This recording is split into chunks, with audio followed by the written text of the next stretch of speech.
Janasena party ఆవిర్భావ దినోత్సవం సందర్భంగా పార్టీ అధినేత పవన్ కళ్యాణ్ మంగళగిరిలో పార్టీ ప్రధాన కార్యాలయంలో శ్రేణులను ఉద్దేశించి ప్రసంగించారు. తాను రాజకీయాల్లోకి వచ్చింది అధికారం కోసం కాదని, మార్పు కోసమని స్పష్టం చేశారు. ఒక ఆశయం కోసం రాజకీయాల్లోకి వచ్చానని, అయితే ఓడిపోయాక శూన్యంగా అనిపించదని అన్నారు. గతంలో తాను కామన్మెన్ ప్రొటెక్షన్ ఫోర్స్ స్థాపించానని, సామాన్యుడికి అండగా నిలవాలన్నదే అప్పుడు ఇప్పుడు తన ఎజెండా అని పవన్ కళ్యాణ్ వివరించారు. నాడు కామన్మెన్ ప్రొటెక్షన్ ఫోర్స్ స్థాపనలో అండగా నిలిచిన వ్యక్తులే ఇవాళ జనసేనకు మూల స్తంభాలయ్యారని వెల్లడించారు.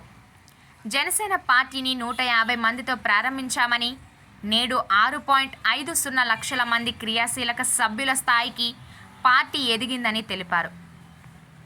విధాన పరంగానే విభేదిస్తాను తప్ప వైసీపీపై కానీ, జగన్పై కానీ తనకు వ్యక్తిగత ద్వేషమేమీ లేదని పవన్ కళ్యాణ్ పేర్కొన్నారు. మేం తప్ప ఇంకెవడు బతకకూడదు, మా గుంపే ఎదగాలి అంటే కుదరదు అని స్పష్టం చేశారు. మీరు మమ్మల్ని తొక్కేస్తామంటే మేము మిమ్మల్ని తొక్కేస్తామని హెచ్చరించారు.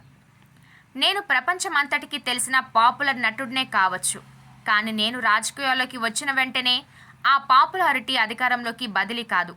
అందుకే నేను 25 ఏళ్లు పనిచేయాలన్న లక్ష్యంతో వచ్చాను. అయితే అభిమానులు మాట పడరు. నేను మోదీ గారికి నమస్కారం చేస్తే నువ్వు ఆయనకెందుకు నమస్కారం చేశావంటారు. మోదీ మహానాయకుడు. ఒక్కోసారి అభిమానం మనల్ని ఎదగనివ్వదు. వైసీపీ నేతలు నిన్ను తిడుతున్నారు, ఎందుకు వచ్చావు రాజకీయాల్లోకి అంటారు. నేను మీకోసం రాజకీయాల్లోకి రాలేదు.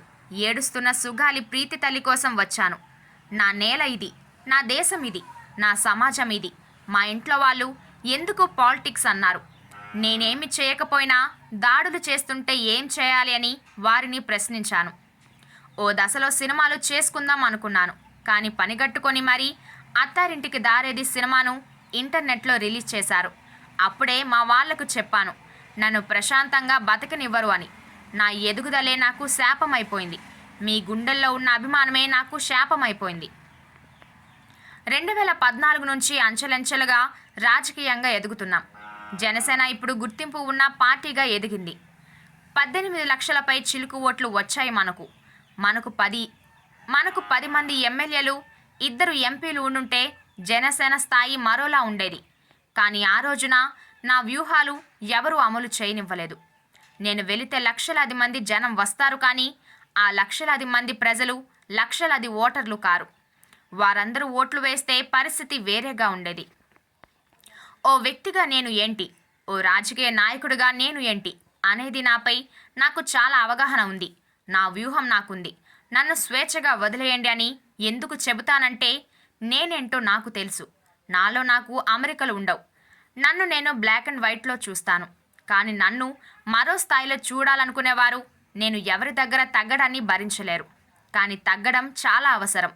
పరిస్థితులు అనుకూలించినప్పుడు తగ్గి ఉండడంలో తప్పు లేదు.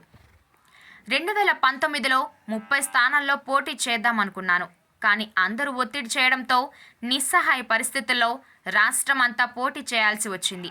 దారుణం ఏంటంటే ఆ సమయంలో నేను ఓడిపోతున్నానన్న సంగతి కూడా నాకు తెలుసు.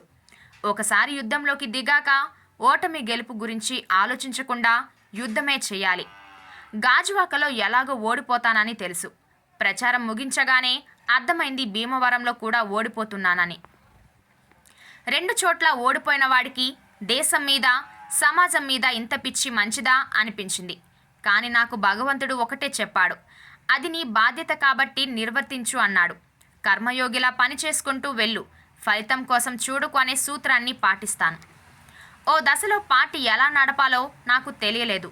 డబ్బులు ఎక్కడి నుంచి వస్తాయి అనుకున్నాను. అలాంటి సమయంలో నా వెన్నంటే ఉన్న మిత్రుడు త్రివిక్రమ్ శ్రీనివాస్కు మనస్ఫూర్తిగా ధన్యవాదాలు తెలుపుకుంటున్నాను. నేను సమాజం కోసం ఆలోచిస్తే నా కోసం ఆలోచించేవాడు ఒకడుండాలి కదా. నా కోసం వకీల్ సాబ్ తదితర సినిమాలో త్రివిక్రమ్ పాలు పంచుకున్నారు అంటూ పవన్ కళ్యాణ్ వివరించారు.